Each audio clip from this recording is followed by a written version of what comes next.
poor Jew had come to the end of his rope, so he went to his rabbi for advice. "Holy Rabbi," he cried, "things are in a bad way with me, and are getting worse all the time. We are poor, so poor that my wife, my 6 children, my in-laws, and I have to live in a one-room hut. We get in each other's way all the time. Our nerves are frayed, and because we have plenty of troubles, we quarrel. Believe me, my home is a hell, and I'd sooner die than continue living this way." The rabbi pondered the matter gravely. "My son," he said, "promise to do as I tell you, and your condition will improve." "I promise, Rabbi," answered the troubled man. "I'll do anything you say." "Tell me, what animals do you own?" "I have a cow, a goat, and some chickens." "Very well. Go home now and take all these animals into your house to live with you."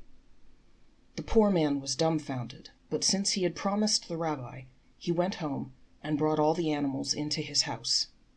The following day the poor man returned to the rabbi and cried, "Rabbi, what misfortune have you brought upon me? I did as you told me and brought the animals into the house, and now what have I got? Things are worse than ever. My life is a perfect hell. The house is turned into a barn. Save me, Rabbi, help me."